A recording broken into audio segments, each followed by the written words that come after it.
Hello everyone, this is Express Collector back again with another video, and this is one I've been meaning to do for, well, a long time.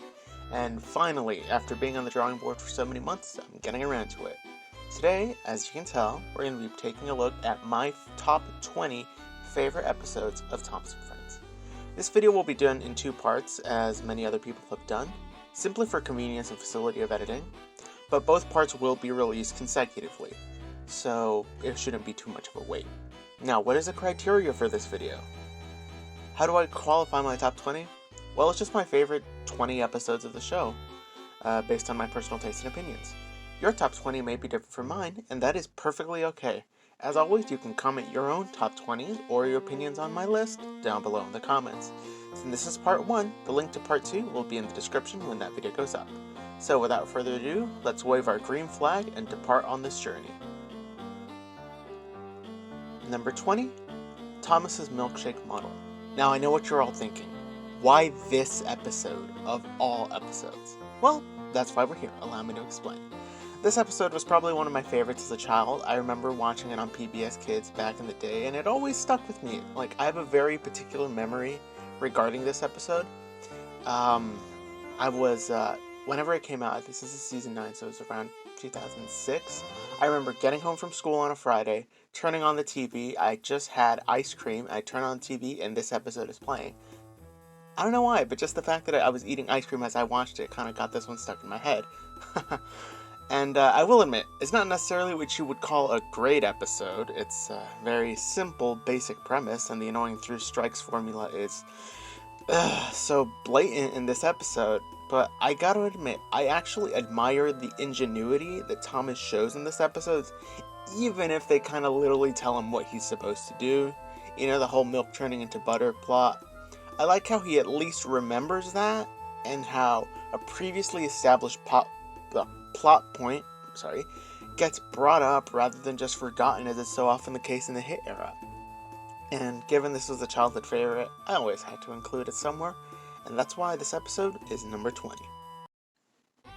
Number 19. Bowled Out. Well, you could probably put the whole Stepney quadrilogy into this list, but I'm gonna put Bowled Out at number 19. This is an episode that has grown a lot on me since my childhood. This was the last episode on my Thomas and the Special Letter DVD, and it was one I would sometimes watch, but I wouldn't always.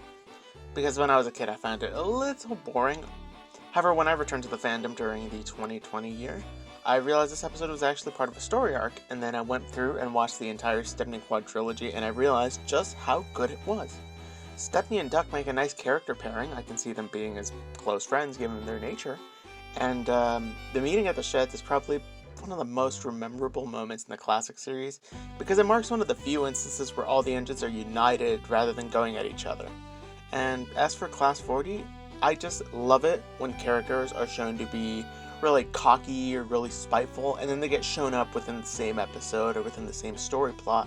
He learns the error of his ways, like Gordon. However, unlike Gordon, he doesn't get redemption because he just, he's like, I'm gonna head out. And the music in this episode, guys, the music! Duck and Stepney's theme when they're going to deliver the express is so memorable. Even though it's only used one time, it's one of those that just sticks with you. Also may or may not be arranging that soon. This episode is all around just so enjoyable, and it's a perfect example of what made Wilbur Awdry's writing so good. Number 18. Heave Ho Thomas. I know, another hit era episode. What am I thinking? Let me explain. This is another childhood favorite of mine, and I remember watching it on the day it came out back in 2007, 2008. Let's be honest, the formula is very generic. It's just your basic through strikes formula, and it's that whole part of the episode is very forgettable. But to me, this episode is one of the more tolerable ones from season 12. I know a lot of people really don't like season 12. I'm gonna end up doing a video on season 12 eventually, don't worry. But for me, this episode is most memorable because of Hank. I like his character, the little bit that we're introduced to. Because, he seems like, a contrast from most new characters that we were introduced to. Because, we had Billy, who I think was one of the latest characters, and he was just so annoying. And meanwhile, you got Hank, who's kind of this gentle giant who wants to help out. And I would have liked to see more of him, especially when Thomas goes to America in Big World Big Adventures, and that would have been nice. And I do want to write him into my series somehow, if I can eventually get him. While the premise of the episode is alright, it's just executed poorly due to lazy writing, hint hint. And I will say that the visuals in Season 12 are actually not bad, and this episode kind of proves it. There are some locations that look really good, and Harshrone's music I actually quite liked throughout this episode. I know a lot of people have mixed opinions on Robert Harshrone's music from the Mono era, but I actually quite liked it. And this one is mainly here because it was probably my absolute childhood favorite. And before I end this one, how does Michael Angelos do a better American accent than Michael Brandon? Hank chuffed alongside. Hello. Howdy, Thomas. Now you look like one of the finest little engines I've ever seen. Number 17. Number 17, I'm going with 2 because I could not decide which of these is better. I'm going with Percy's Ghostly Trick and Thomas Percy and the Dragon. These two I've always liked for the same reason. The character dynamics. These episodes, these classic episodes with the Brand Flung characters are so iconic. They're so good. Because the dynamic between Thomas and Percy is hilarious. I will admit, for two guys who are supposed to be best friends, they're constantly at each other's throats. And that is so funny to see.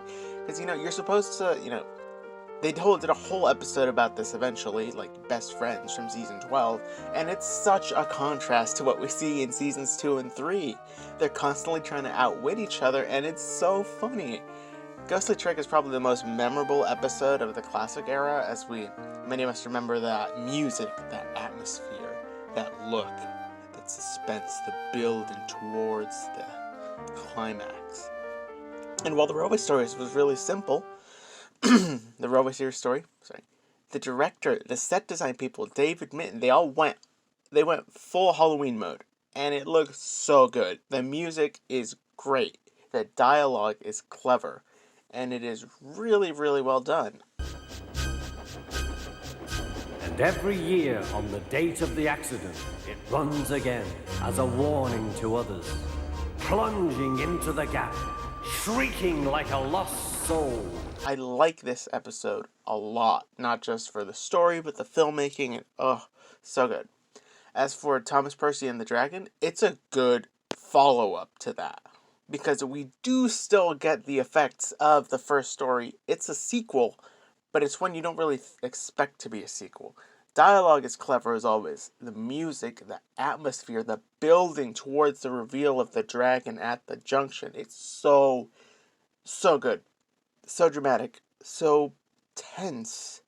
It's really good. The ambience they build is amazing. Number 16. Halloween. If there's one good episode from the hit era, it's this one. Let's be honest, Season 8 isn't the best season, but it's probably the most tolerable of the hit seasons. And this episode is the best one, in my opinion. The premise is simple. Thomas and Emily have to go to the scrapyard, and they have to pick up trucks of scrap. The Thomas and Emily pairing probably works best of all the different versions in this episode, mostly because they're not at each other's throats. I will be honest. I love seeing the dynamics from the classic era where everyone's constantly trying to outwit each other and everything, but in this episode it wouldn't have worked. And I like that they chose the direction they went with. This dynamic, this sort of friend or sibling dynamic they went with in this particular episode, it works given the circumstances. I like it.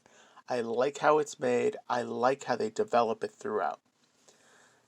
The scrapyard, the visuals in this episode are also really, really good. And I could not talk about this episode without talking about the Halloween theme from Season 8.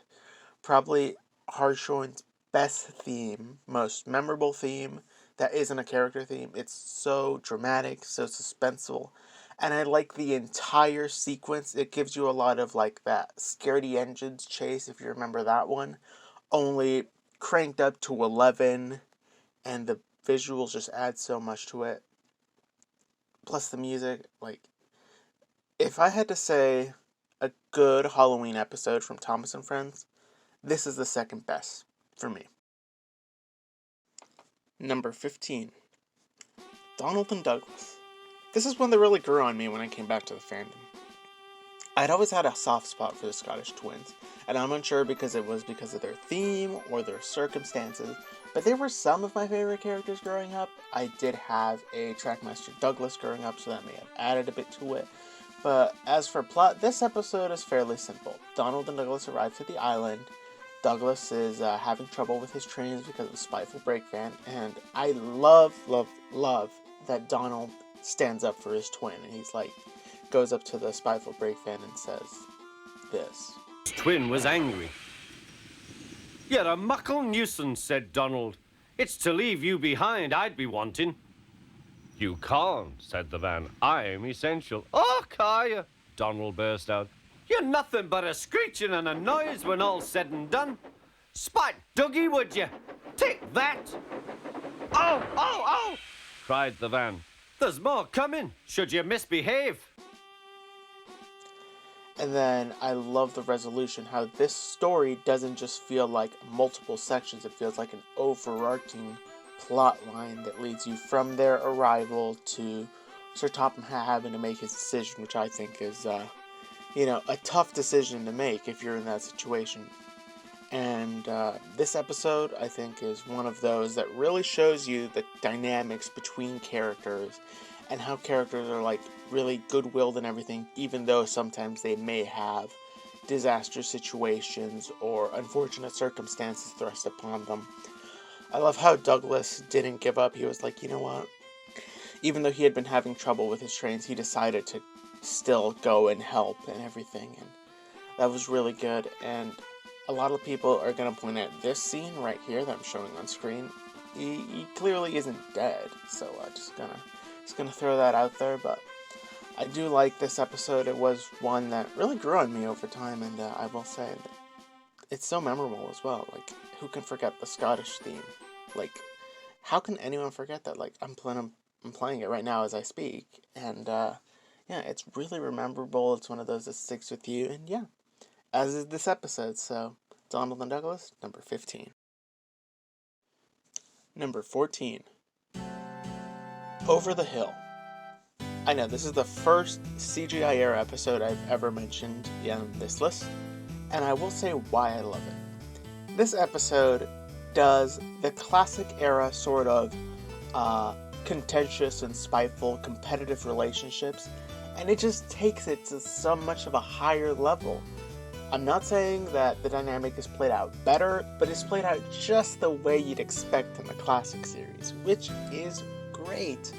I love how Stephen gets this whole sort of jealousy when he hears that Glyn is coming to the estate, and he decides to confront him, and the one way he knows how, which is to be a race to Knapford Station, which, if we think about it, is a very, very long distance. So just seeing that, and then the sort of humor that's thrown in there, it's not hammered over the head, it's not overdone, the humor. It's more subtle, it's more, well, let's be honest, some of it is pretty out there, but some of it is pretty subtle, such as this scene right here. And also, I can't not mention this episode without mentioning the whole Eye of the Tiger motif that's brought up when they're about to start racing.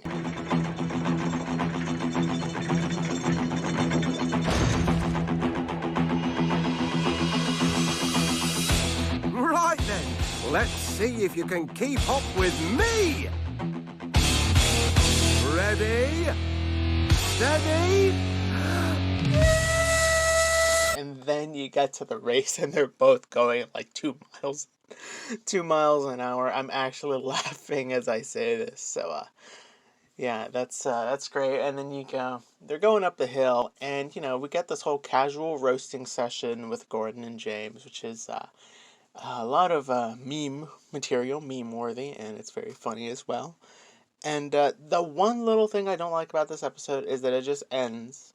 No resolution, no nothing brought up. I mean, I'm sure they were going to explore it in the future, but would have been nice to have like a fully fleshed out resolution. But otherwise, this episode, for the memorable dynamics, the humor, this episode is number 14 on my list. Number 13. Not So Slow Coaches. This episode, to me, is one of my favorites from season 18. I absolutely love that it just has this sense of constant rushing, and it really shows you the idea, like, because this one has a moral, but it's not as blatant as Hit era morals. This one's more subtle, this one's more subliminal, it's not out there. It's like, it's like, don't go too fast, but don't go too slow, There's a right time, there's a right speed, there's a right thing for everything. And I will admit, Thomas just being a cocky little Thomas and just being like, oh, if you want me to go fast, or oh, you want me to go slow, I think that's just hilarious, because let's be honest, we've all known people, we've all talked to people who do that, or you've done that. But the humor, the relatability of that, and then Annie and Clarabelle are constantly, like, this is one of the few times we actually hear them complaining, which is, to me, I think it's interesting. I think this is the first time we see them do that. And then they end up getting, well, how do I put this? That whole situation of they end up getting all Fast and Furious mode on us, and, they end up going on that really high-speed sort of chase. It's really, that whole section is really, visually appealing. It's very interesting, and the CGI looks great as always, as it did with Arc Productions and Jamfills. So that was really good. I liked the ending with Hiro. Kind of seemed a little off to me, because I'm wondering, how is it that he was able to stop her when she was going so fast, and take the coaches and turn a whole 180 so he could go back. It's a whole confusing little section, but I'll take it for what it is, because this episode is very lighthearted, it's very satisfying, but at the same time also teaches a nice lesson. So, number 13. Number 12. Fish. Now, I know this episode has really been thrust into the spotlight after the Unlucky Tugs video regarding Thomas and the magic of steam trains, but this episode for me is probably the one that got me back into the fandom, like, full on. Because I do remember it was 2020, and I'm just, I think it was either this episode or another season 3 episode that came into my recommended, and I watched it, and I was just sitting there, like, mystified by the visuals. I know the biggest thing with this episode is the visuals. It's really, really visually appealing. The nighttime scenes are done probably the best they've ever been done in the series, I think. And this is like 1994. So, considering how good those visuals are, it's simply astounding. I do like the story. The story is very simple. Henry has to take a fish train, and Duck helps him and has a little accident, but the way it's all built up towards the climax of there not being a taillight. Literally, from the beginning, we're told the vans are old and had not been used in many years, and then, it's like we're piecing together a puzzle about what's eventually going to happen. But we don't know what's going to happen until it happens, which I think is great. Excuse me. Duck in this episode is perfectly in character, I like that. The whole mail train scene with Thomas, that makes sense because he was seen doing the mail train in season 3. And there's just a lot to like about this episode that I think already has been said, so I'm just going to keep this explanation short, A lot has been said about this episode. It's really good visually, it's really good with music, it's really good with situation, and I'm going to leave it at that. Fish is number 12 on my list. Number 11. The Duck and Diesel trilogy. I couldn't pick which one of these I like most, so I just decided to put them all here, because I didn't really give myself any rules or anything. So I'm going to get right to it. First off, with Pop Goes the Diesel, I love how this starts a trilogy. There's no better way to do it than like this. Because we see Duck being prideful, he's proud of his Great Western heritage, he's proud of doing things the Great Western way, because, he thinks that's the wrong way. And then we get this variable thrust into the equation with Diesel, who is literally his polar opposite. The yin to his yang, if you want to say that. And I love how Diesel is also shown to be super prideful, super boastful. He literally says it as he's, getting to meet him. He says, "We know everything. We come to a yard and improve it. We are revolutionary." And then I like how Duck, instead of arguing with him, he decides to put him to the test. He decides to give him a slice of humble pie, be like, okay, if you know everything, you wouldn't mind getting these trucks, you probably know where they are. So, and then he proceeds to, well, you know what happens. And I do want to address a little tiny little take I've seen about this sequence. So I have heard that people are like, oh, Duck is the villain. I'm going to stop you right there. Because Diesel is shown to be super arrogant. I know I'm not the only one who said it. I'm sure other people on Twitter have said this. And Duck just humbled him, showed him. I know a lot of people are going to say, he showed him his place. That's messed up. No, it's not. Because Diesel came in here super arrogantly. And it's good to see that Duck isn't being prideful back. Instead, he's just leveling. He's just like, okay, if you know, prove it, kind of thing. And he's unable to prove it. So Duck really wasn't the villain in this case, which leads us to Diesel's devious deed or dirty work, depending on where you live. In this episode, Diesel decides to not, shrug it off and be like, okay, I've learned my lesson. Instead, he decides to go full-blown conspiracy mode and just start spreading rumors, and which end up, to Duck being sent away. And I think that not only the way Diesel goes about it is, very in character for him. After all, it is called Diesel's Devious Deed, but it does seem to play off existing character dynamics, as in the big engines trying to be their superiority, and then, them being showed up in Duck Takes Charge. I think that was done really well. And I'm not going to comment much else about this episode because I do want to make a separate video on these episodes. And then we get to a close shave, or a close shave for Duck, which is, a simple story. Duck is sent away, stops some runaway trucks, inadvertently crashing into a barber shop, and, he proves his worth, he proves that he should be the one to stay, and, not only does he end up staying, but Diesel gets sent away, but not as a direct result of such. That episode, Close Shave, is really well done. I like how it's Edward who helps him, because, Edward is seen as the voice of reason throughout the classic era, for most of it, that is. And Duck's heroic actions, I will say, that was probably the most thrilling scene in the series thus far.